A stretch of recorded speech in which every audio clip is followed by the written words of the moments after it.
26 मौन संवाद।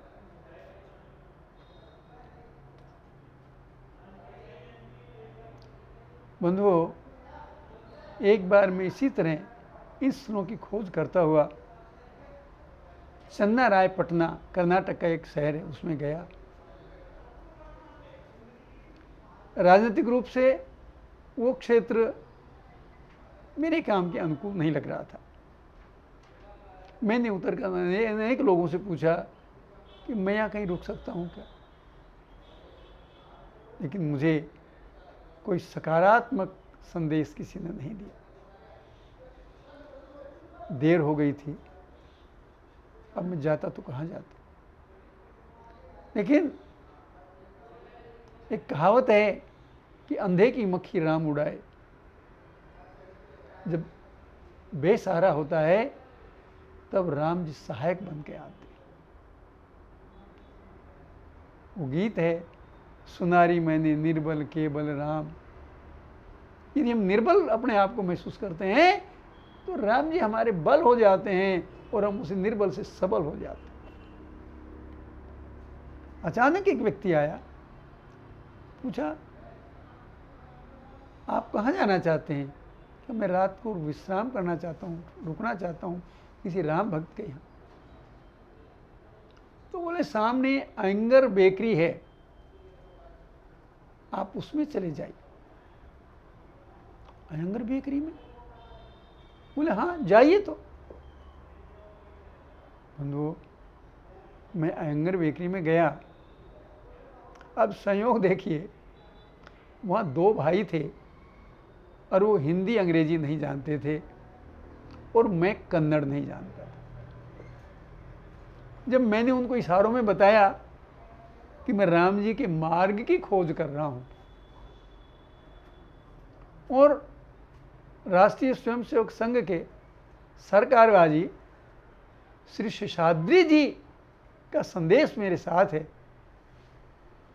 तो अभिभूत हो गए। हाथ जोड़ा, शेषाद्री जी को उन्होंने प्रणाम किया और मुझे इशारा करके कहा कि यहाँ बैठो। अब भाषा तो बीच में नहीं है कहीं। उन्होंने वहीं मेरे खान पान की व्यवस्था करी। बात करते करते रात के 9:30 बज गए। अब मैं कहूँ ठहरेंगे कहाँ, तो मुझे इशारा करते रहे। और बंधु 10 बजे वो अपनी कार में अपने घर के लिए रवाना हुए। वो एक खेत में उनका घर था। घर में उनकी माताजी थी, 2 भाई, बड़े की पत्नी और बड़े के 2 बच्चे थे। अब आप अनुमान लगाइए, उनमें किसी को भी हिंदी अंग्रेजी नहीं आती थी और मुझे कन्नड़ नहीं आती थी। कैसे हम बात करते थे? वो मुझे देखकर हंसते थे और मैं उनको देखकर हंस लेता था। केवल मुस्कुराहट में ही हम अपना भाव एक दूसरे को समझा देते थे।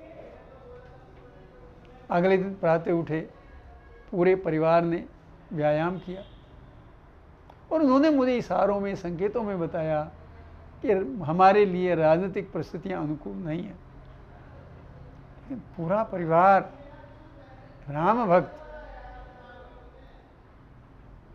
इतना ही नहीं, प्रातः उठकर सबने एक्सरसाइज की, भगवान का पूजन किया, कीर्तन किया, श्री राम जय जय राम का कीर्तन किया। मैं भी सम्मिलित हुआ।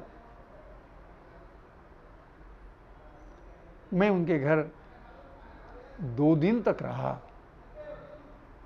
हम भाषा की दृष्टि से एक दूसरे को कुछ नहीं कह पा रहे थे, लेकिन मुझे ऐसा लग रहा था कि मैं अपने घर में ही हूँ। और जब मैं वहाँ से चला तो पूरा परिवार जिस तरह भाव विवल हुआ, वो मैं भूल नहीं सकता। भाषा बाधा नहीं होती, केवल हमारे भाव ठीक होने चाहिए, हमारे भाव निर्मल होने चाहिए। बंधुओं, मन से मन स्वयं अभिव्यक्त हो जाता है। इसलिए अगर कहीं भाषा की दिक्कत आए, उसका हल भगवान स्वयं निकालते हैं।